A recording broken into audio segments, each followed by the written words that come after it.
Dieu. Merci de cette invitation, c'est merveilleux. C'est vraiment un temps béni d'être ici. Paraît-il qu'être pasteur, c'est 24 heures sur 24, mais moi je connais certains qui partent en sabbatique. Est-ce que quelqu'un veut un sabbatique? Un sabbatique bien mérité. Bien mérité. Gloire à Dieu. Merci de cette invitation.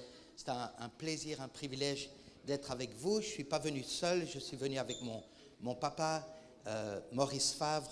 Papa, si tu peux te lever. Voilà. Voilà.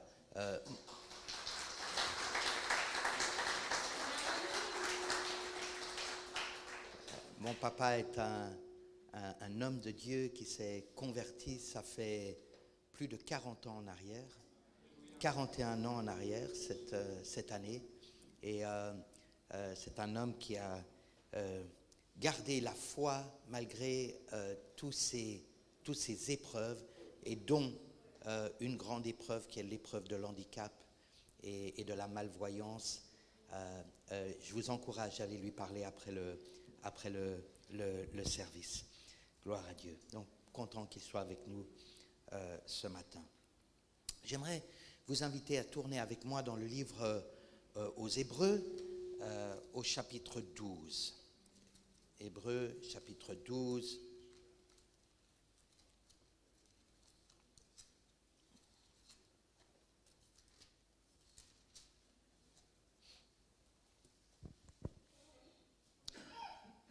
Vous allez vite reconnaître que ce matin, on va parler de quelque chose dont on ne parle que très peu dans l'Église, et pour une bonne raison, c'est que simplement on n'aime pas en parler. Et c'est ce qu'on appelle le châtiment ou la réprimande.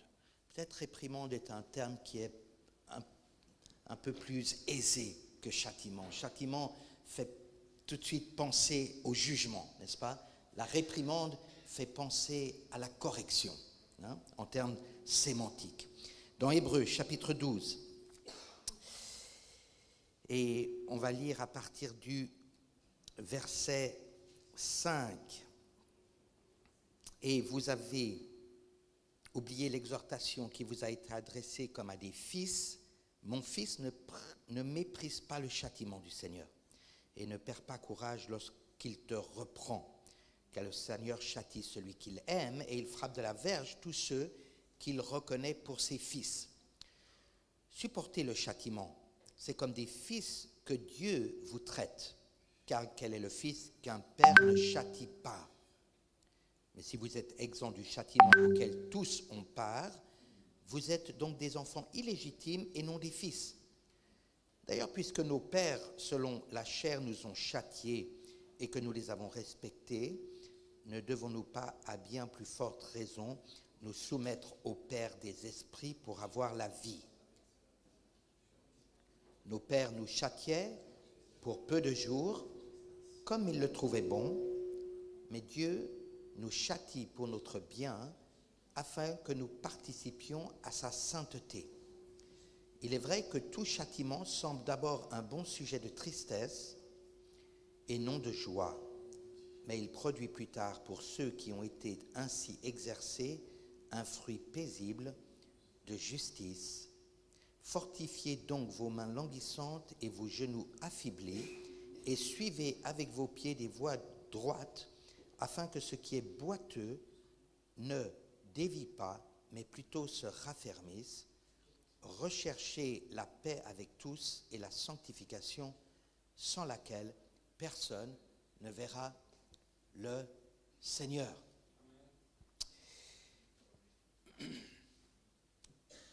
Dans leur propre histoire, le peuple juif considère que la destruction du temple a eu lieu dans un temps où le châtiment était absent. Après avoir envoyé ses prophètes, après avoir averti, après avoir permis au peuple d'Israël de porter les conséquences de sa désobéissance lorsqu'il désobéissait, Dieu se retire et ne réprimande plus. Il semble que lorsque nous vivons dans cette époque de la destruction du temple, non seulement Dieu ne réprimandait plus, mais les Juifs vivaient dans une société où les uns et les autres ne se réprimandaient plus.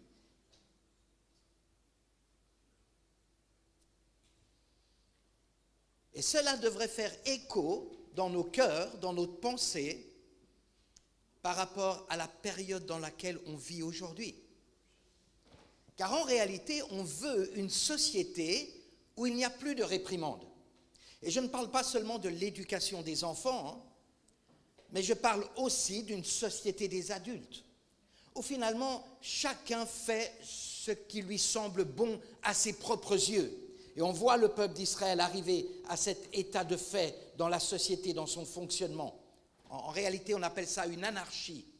Il y a un autre mot dans la Bible, c'est le mot iniquité. Le péché, c'est manquer la cible, c'est sortir finalement du plan de Dieu, du sens de Dieu. On peut pécher par omission, on peut pécher par transgression. On peut commettre un péché, on peut vivre dans le péché, c'est-à-dire qu'on commet un péché répété de sorte à ce que ça devienne une partie intégrante de notre vie, et il y a ce qu'on appelle iniquité. Et iniquité, c'est encore autre chose que le péché. Vous voyez, le péché, quand on parle d'une omission, quand on parle d'une transgression, on se base à on fait référence à une loi, n'est-ce pas? Et c'est la raison pour laquelle on n'aime pas trop le verbe péché. Et vous l'entendez de moins en moins dans le vocabulaire des gens, pas seulement dans le monde, également dans l'Église. Mais c'est parce qu'il fait référence à une loi, il fait référence à des commandements, il fait référence à une direction, il fait référence à un plan, à une volonté définie. Mais l'iniquité, ce n'est pas le péché. L'iniquité, c'est l'absence de loi. C'est remettre en cause même les lois les plus fondamentales de l'homme, les lois universelles de l'homme, celles qui ont toujours existé, qui existent toujours, quel que soit le temps dans l'histoire de l'humanité ou quel que soit le lieu où nous nous trouvons, quel que soit notre âge, ces lois sont vraies. L'iniquité, c'est ne plus vouloir avoir de loi.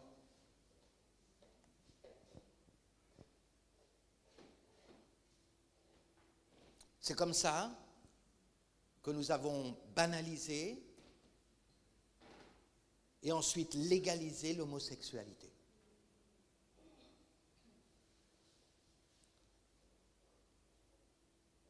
C'est comme ça qu'une abomination aux yeux du Seigneur devient une norme dans notre société.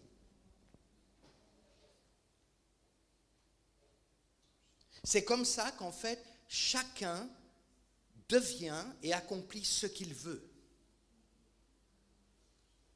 Un homme qui veut devenir une femme peut devenir une femme, une soi-disant femme.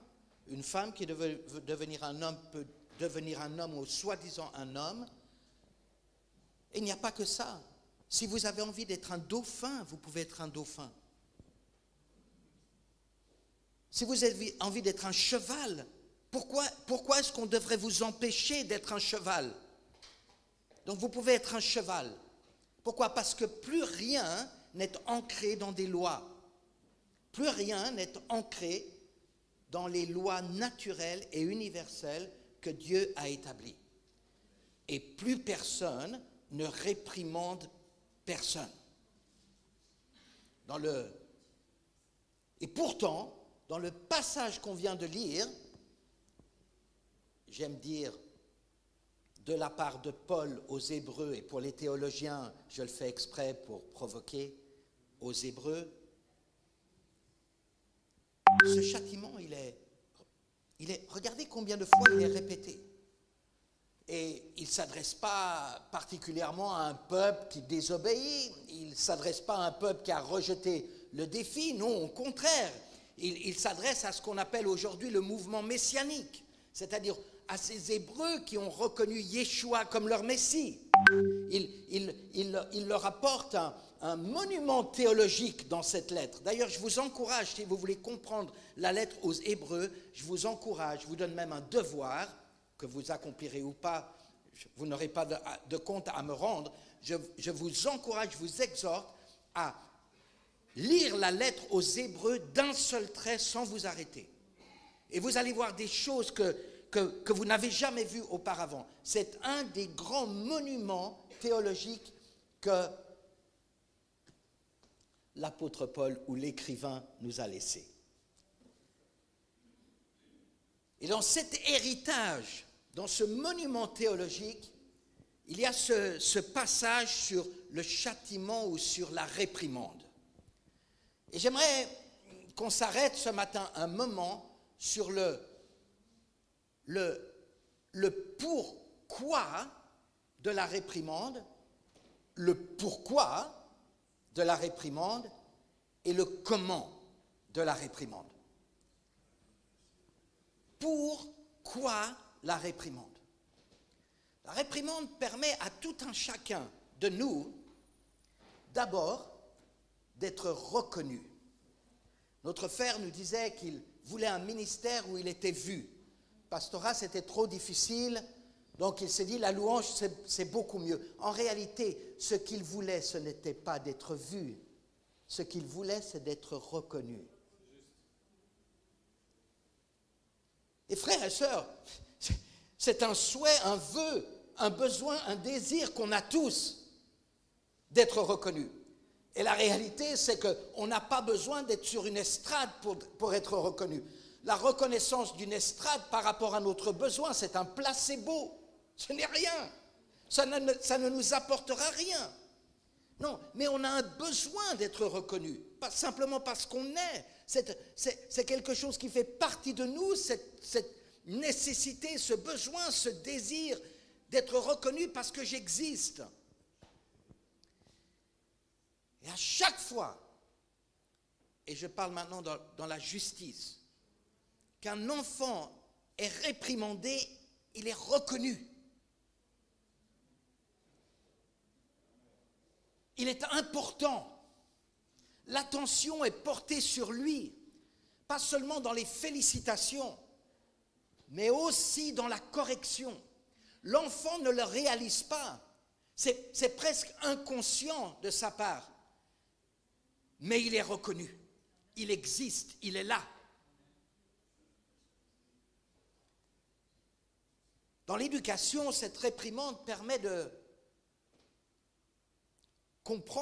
faire comprendre à un enfant qu'on vit dans un monde de causalité, de cause à effet, que chacune de nos actions, de nos choix, de nos priorités porte à conséquence. Et donc, l'enfant va grandir et c'est cette réprimande pédagogique qui lui permet de comprendre que mettre la main sur une plaque chauffante, ça brûle. Ça brûle. Dans cette dimension pédagogique, ça permet à l'enfant de comprendre où se trouvent les limites. Et donc, il va tester ses limites. Et en réalité, il n'y a pas que l'enfant qui teste les limites. Le grand enfant en nous teste les limites également, plus souvent qu'on le pense. Je vais juste essayer pour voir si vraiment.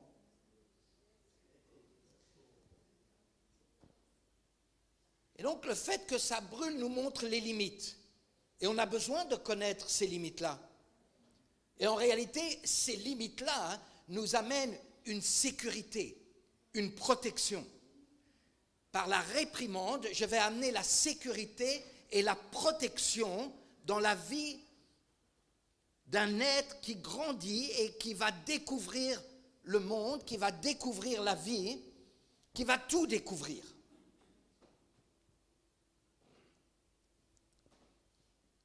Lorsque nous le prenons dans le contexte d'Hébreux 12,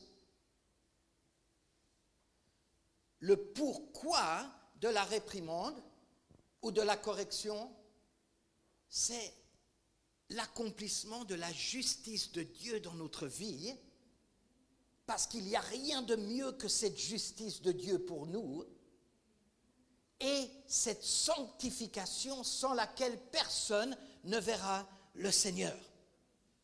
C'est le but ultime que nous apprenions à travers cette pédagogie à accomplir toute la justice de Dieu dans notre vie. Et c'est notre destinée, c'est le plan de Dieu pour nous, c'est son ambition à notre égard. Et Dieu est un Dieu ambitieux pour la vie de chacun d'entre nous. Il n'est pas dans la médiocrité, il est dans l'excellence. Et nous recherchons son excellence dans ce qu'il peut faire pour nous. Il recherche l'excellence qui se produise en nous. Et notamment par la voie de la réprimande et de la correction, ou de ce qu'on a lu ici, de ce qu'on appelle le châtiment.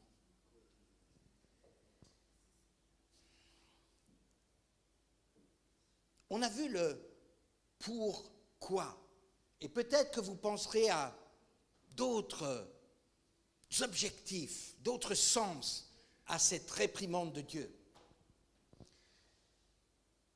Maintenant, j'aimerais qu'on se penche sur le pourquoi en tant que motivation. Pourquoi Dieu nous réprimande en tant que motivation? Et là, il y a toutes les raisons de se réjouir. Car en réalité, Dieu nous réprimande parce que Dieu nous aime.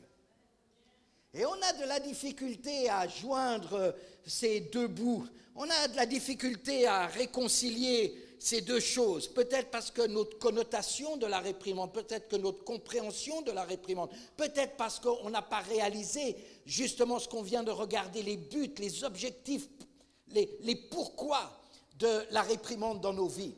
Mais une fois qu'on comprend ça, on comprend que Dieu nous réprimande parce qu'il veut le meilleur pour nous, parce qu'il nous aime.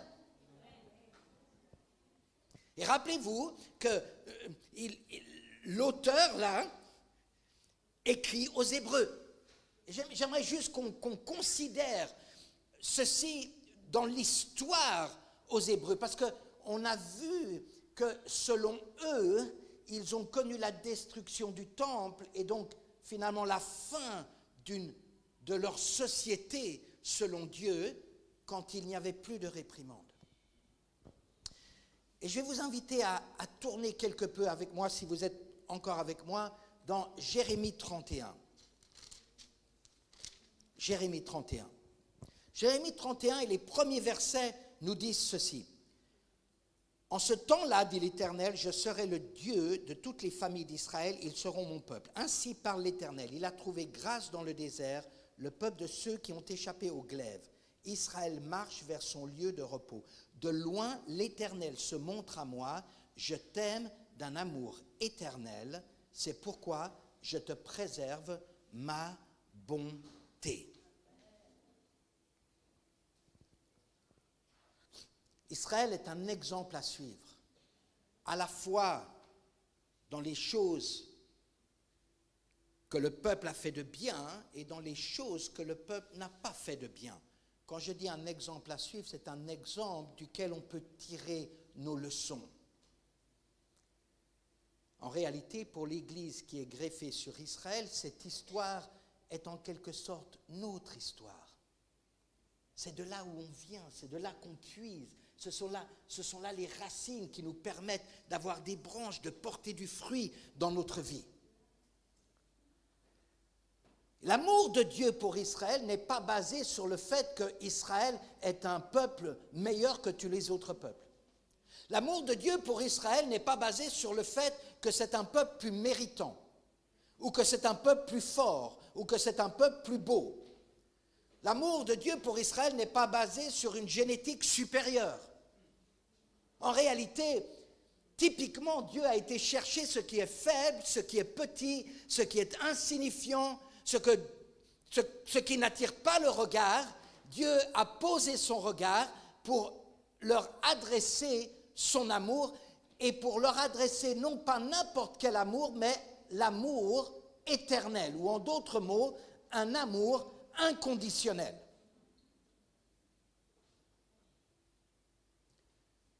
Alors je le dis parce que beaucoup d'entre nous, consciemment ou inconsciemment, on a un concept de l'amour mérité.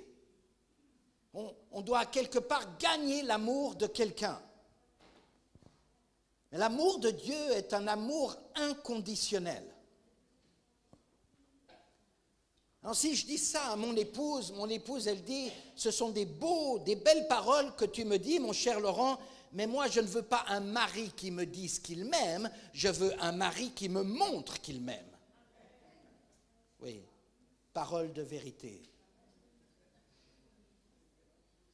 Généralement, parmi certains peuples africains, il y aurait maintenant quelqu'un qui dirait, probablement une femme d'ailleurs, vérité.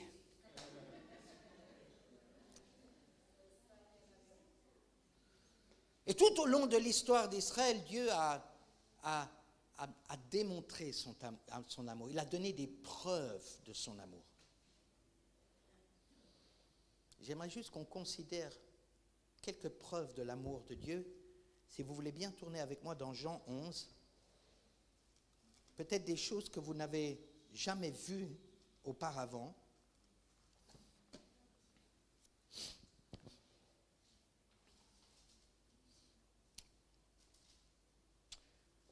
Au verset 47, dans Jean 11,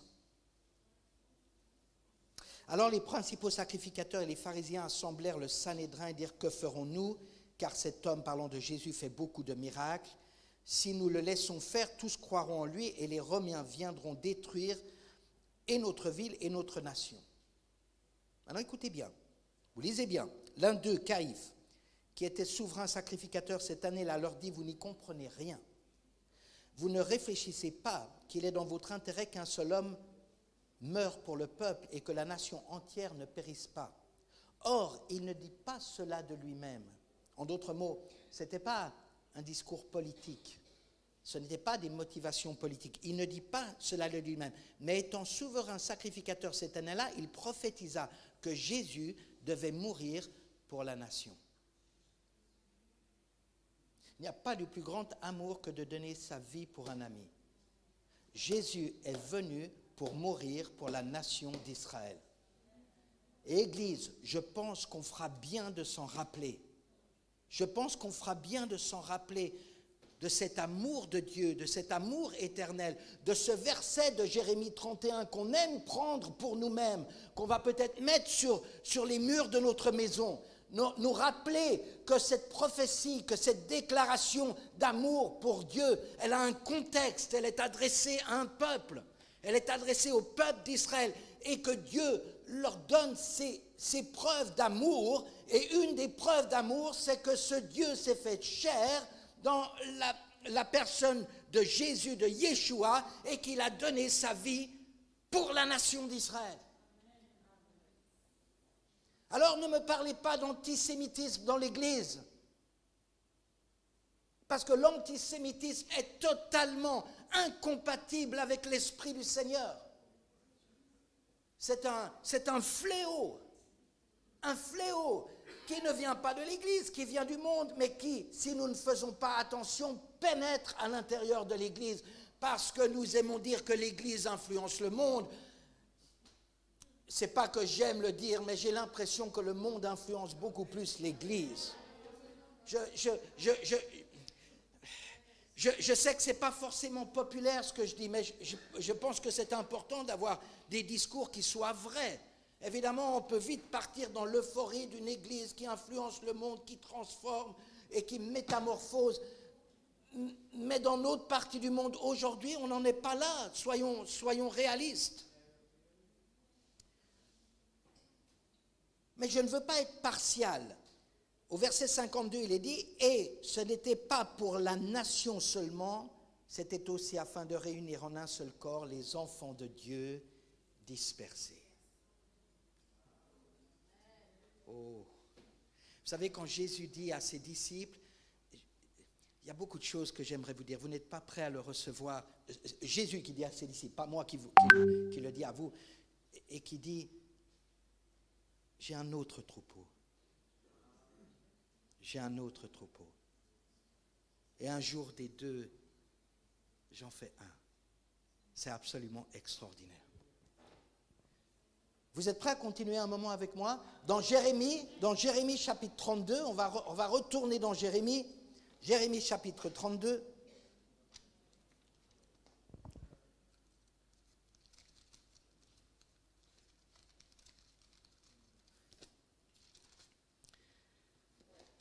J'aimerais qu'on considère. Alors je ne vais pas vous dire que c'est la seule chose que Dieu fait avec tout son cœur et toute son âme. Je vais vous dire la seule chose où Dieu dit qu'il le fait de tout son cœur et de toute son âme. D'accord? Ok, très bien. Alors, Jérémie 32,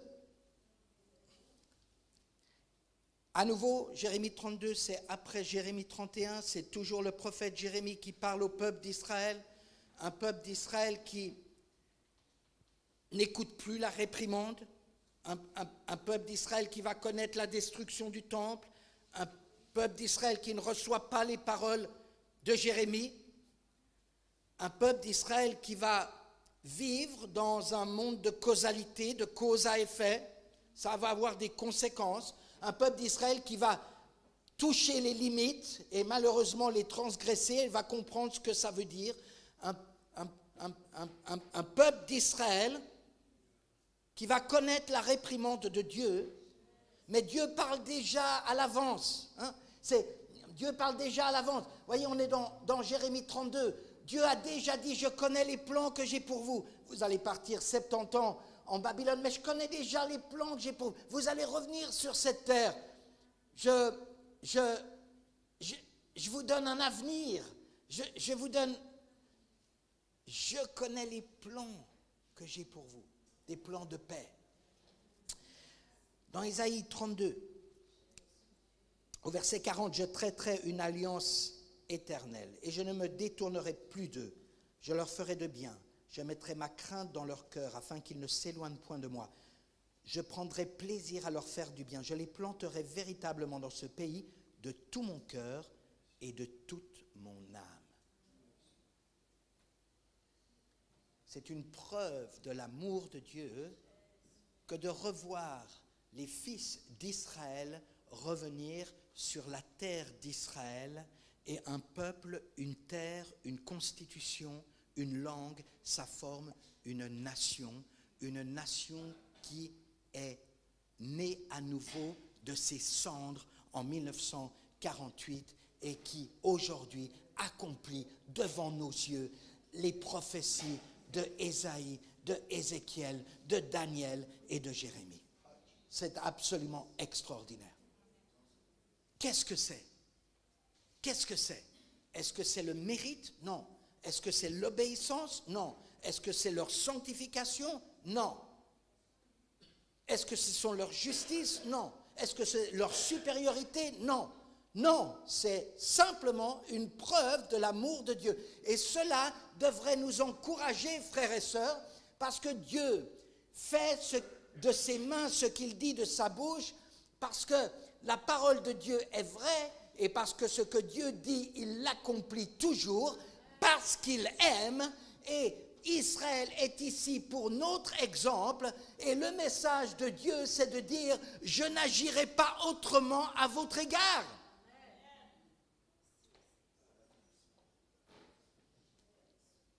Vous savez, quand le Seigneur dit à Jérémie, que vois-tu, Jérémie? Et Jérémie dit, je vois une branche d'amandier. Vous connaissez ça, c'est dans Jérémie 1, verset 14. Je vois une branche d'amandier. Il dit, tu vois bien, Jérémie. Et moi, je veille sur ma parole pour l'accomplir. Je veille diligemment sur ma parole pour l'accomplir. L'amandier est un arbre particulier en Israël parce que c'est le premier arbre qui fleurit, mais c'est le dernier arbre à porter ses fruits. Et donc, le Seigneur met l'amandier devant la vue de Jérémie et il dit, tu vois Jérémie, comme cet arbre qui fleurit en premier mais qui porte ses fruits en dernier, moi je veille sur ma parole pour l'accomplir. Pourquoi? Parce que je vous aime. Pourquoi est-ce que je vous reprimande? Parce que je vous aime. Pourquoi est-ce que je vous corrige? Parce que je vous aime.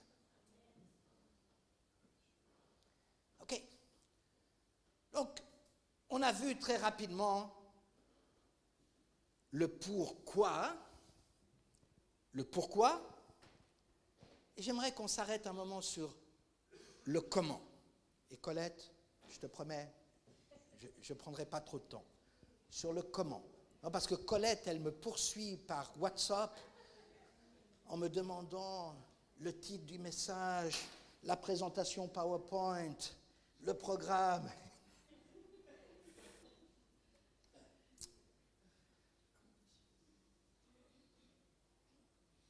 Si vous voulez bien tourner avec moi dans Exode chapitre 17.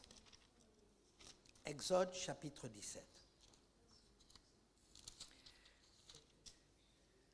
On va d'abord lire Exode chapitre 17, puis après on ira dans Nombre chapitre 8. D'accord?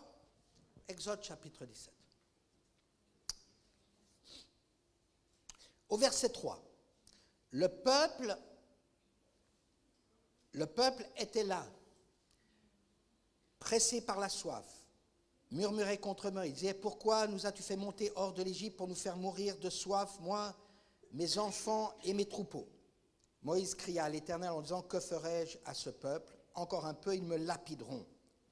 L'Éternel dit à Moïse, passe devant le peuple et prends avec toi des anciens d'Israël, prends aussi dans ta main ta verge avec laquelle tu as frappé le fleuve et marche. Voici, je me tiendrai devant toi sur le rocher d'Horeb, tu frapperas le rocher, il en sortira de l'eau, et le peuple boira. Et Moïse fit ainsi aux yeux des anciens d'Israël. Il donna à ce lieu le nom de Massa et Mériba, parce que les enfants d'Israël avaient contesté, parce qu'ils avaient tenté l'Éternel en disant, l'Éternel est-il au milieu de nous, ou n'y est-il pas? Maintenant, j'aimerais qu'on tourne dans Nombre, chapitre 20.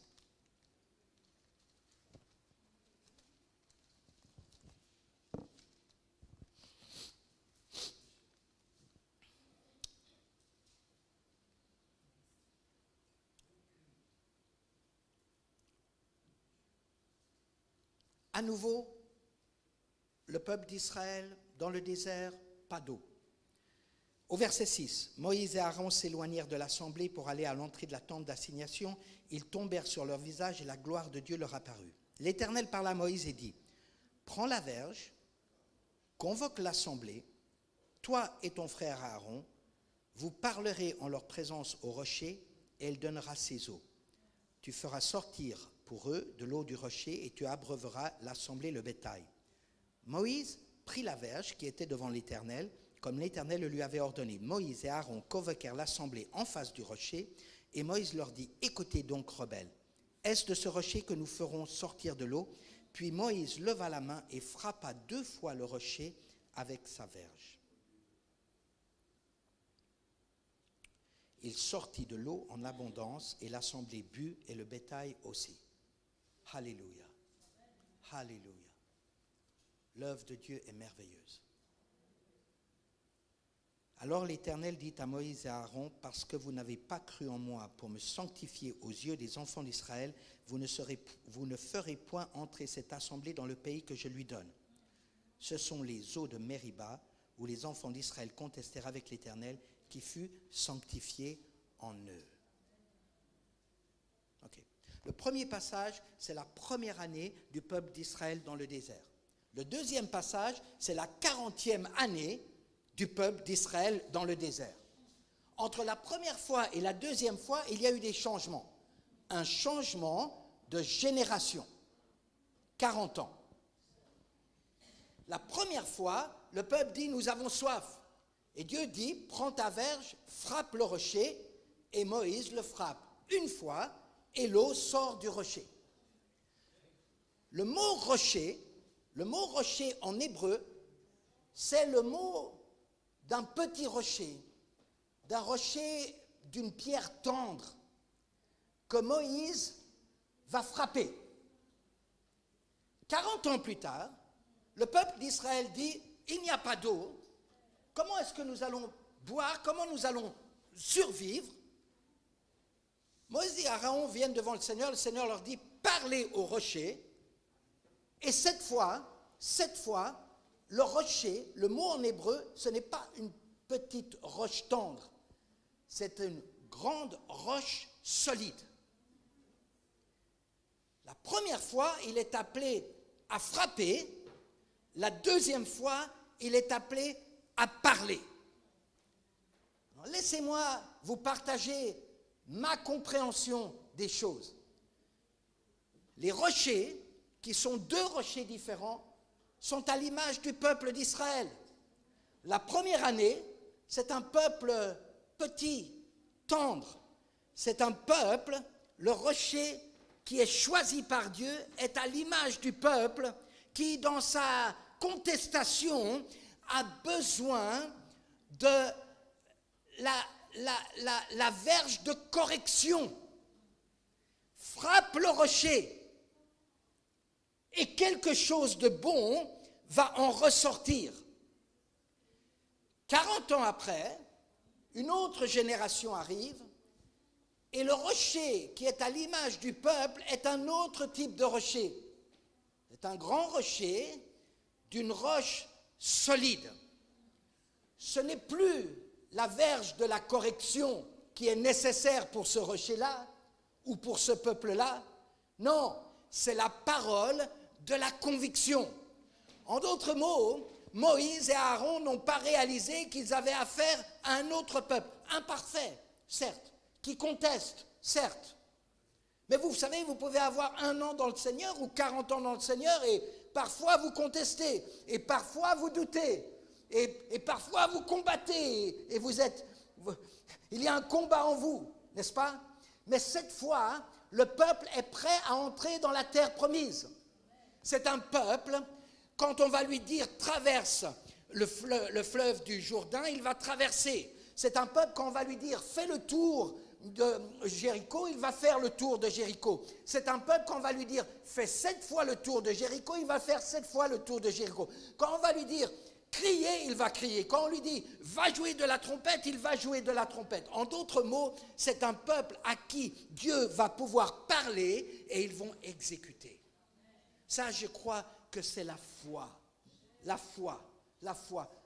Dieu dit, je fais. Dieu dit, je fais. La foi vient de ce qu'on entend vient de la parole de Dieu, mais la foi n'est pas simplement cérébrale. La foi cérébrale, la foi cherche à s'incarner. Une foi qui n'est pas incarnée ne porte aucun fruit. Elle cherche à s'incarner. C'est un peu comme si Dieu avait une foi où il cherchait des hommes et des femmes où il puisse incarner la foi. La foi est la démonstration des choses qu'on ne voit pas, n'est-ce pas? Par la foi, Noé a construit, par la foi, Abel a sacrifié, par la foi, Abraham est parti, par la foi, Moïse a quitté, par la foi, ils ont fait. Par la foi, nous sommes appelés à tout faire. Que faisons-nous, nous, par la foi? Vous comprenez ce que je veux dire? Et cette foi-là, elle n'est pas basée sur la verge de la correction, elle est basée sur la parole de la conviction. Je fais parce que j'ai entendu, et ce que j'ai entendu me convainc dans mon cœur que c'est la chose à faire. Et donc, en réalité, en parlant très humainement, et je fais attention quand on parle des gens dans la Bible, vous savez pourquoi je fais attention quand on parle des gens dans la Bible? Parce qu'on va les retrouver dans le ciel, et j'aimerais pas devoir rencontrer tous ces gens en disant, dis donc, pasteur Laurent, viens voir un peu me rendre des comptes sur tout ce que tu as dit à mon sujet. Vous comprenez ce que je veux dire. Mais en réalité, le style de leadership et de management, la pensée de Moïse et de Aaron n'était plus en adéquation avec le peuple et avec le temps. Il fallait un nouveau leadership. Oui, ce n'est pas un problème. C'est C'était la fin d'un certain leadership et un nouveau leadership. Alors, Moïse a combattu avec le Seigneur jusqu'à la fin en disant, mais écoute, Moïse l'amène sur le mont Nebo, lui dit, regarde, là. Puis il dit, mais bon, écoute, laisse-moi entrer. Et au bout d'un moment, le Seigneur dit à Moïse, non, mais maintenant que tu arrêtes avec cette histoire, tu ne m'en parles plus. Je paraphrase, mais je ne suis pas loin. Hein. Il dit, ah, écoute, maintenant Moïse, tu arrêtes de revenir avec cette question. J'ai dit, ce sera comme ça, on n'en parle plus.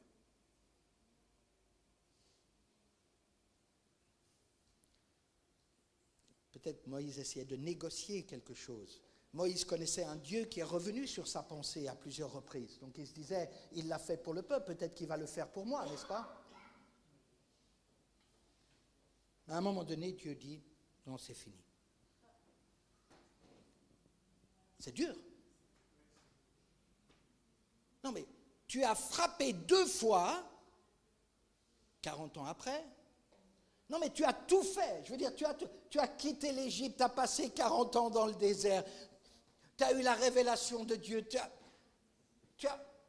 as fait tout ce qu'il a dit de faire, tu as été d'un pas de foi à un autre pas de foi, et tu arrives là, à Kadesh Barnéa, tu arrives là, à la frontière, et on te dit non, tu ne vas pas rentrer. Parce que tu ne m'as pas sanctifié. Donc ça montre une partie du caractère de Dieu, un caractère exigeant, n'est-ce pas? Mais j'aimerais pas qu'on s'arrête là. J'aimerais vraiment vous encourager. J'aimerais pas qu'on s'arrête là. Parce que l'histoire de Moïse ne s'arrête pas là. Parce que c'est vrai qu'il n'est pas entré dans la terre promise, et en même temps, c'est vrai qu'il est entré dans la terre promise.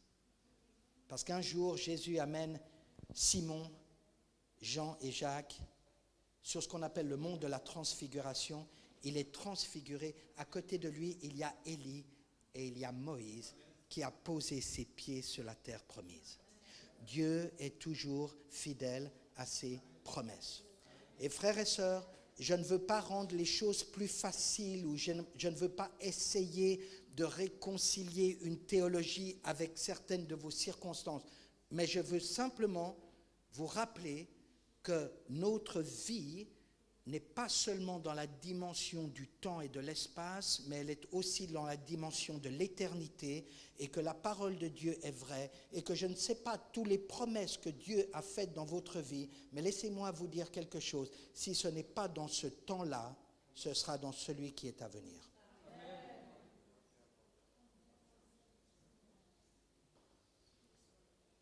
Et celui qui est à venir est plus réel que celui que nous vivons maintenant. C.S. Lewis a dit 2 choses. Quand je meurs, je vais rentrer dans la réalité. Et il a dit aussi, ce sont ceux qui pensent le plus au monde à venir qui agissent le plus dans le monde présent. Maintenant, j'aimerais finir avec ceci. Dieu nous châtie, Dieu nous réprimande, Dieu nous corrige. Dieu utilise sa verge parfois. Mais en réalité, on grandit.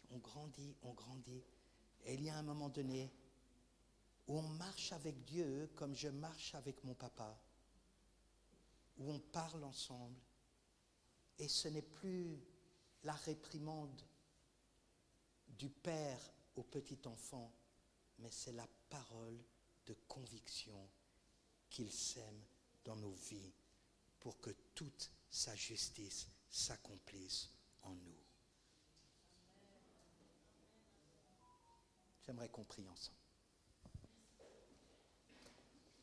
Alléluia. On va se lever. On va se lever.